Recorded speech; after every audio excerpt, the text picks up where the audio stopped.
நம்ம இந்த வருஷமும் பனை மரத்துலேருந்து பனம்பழம் எடுத்துகிட்டு வந்திருக்கோம். ஆசைக்காக ஒன்று சாப்பிடலான்னு. அதை நம்ம வந்து இந்த மாதிரி அடுப்பில் வச்சு நல்லா எரித்து பாருங்கள், அது வீரல் விடுது பாருங்களா, அந்த மாதிரி நல்லா சுற்றி சுற்றி இதில் 3 சொலை இருக்கும்.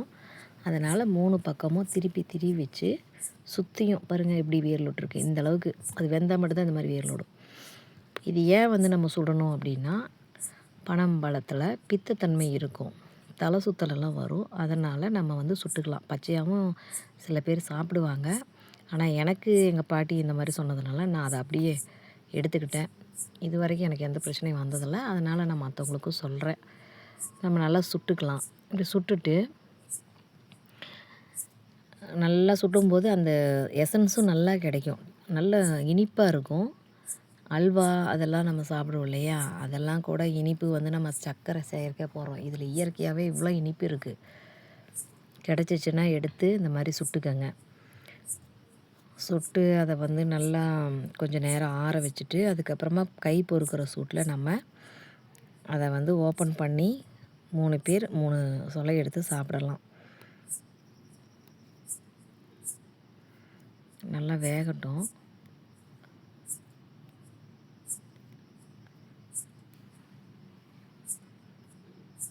நல்லா திருப்பி நல்லா போட்டுக்கணும்.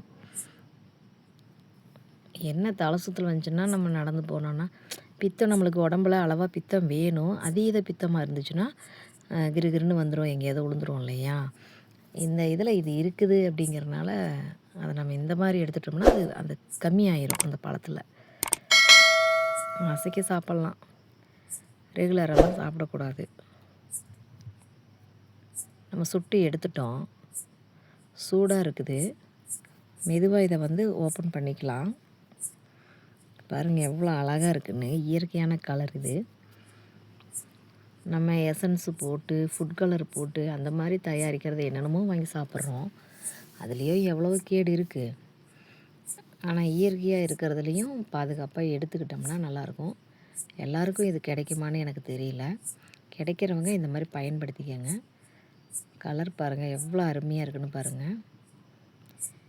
கடவுள் வந்து இயற்கையாக கை சுடுது, கொஞ்சம் தண்ணியில் கை வச்சுக்கலாம்.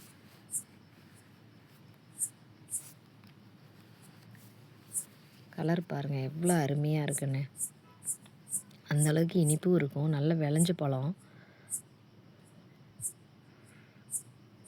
இது ஒரு சைடு வந்து இப்போ நான் ஓப்பன் பண்ணுறேன்ல மேல் சைடு, அது வந்துட்டு நல்லா இனிப்பாக இருக்கும். இன்னொரு சைடு வந்துட்டு இனிப்பே இருக்காது சுத்தமாக. அதனால் நான் இனிப்பு இருக்கிற பக்கம் மட்டும் நான் கொஞ்சம் சாப்பிட்ருவேன்.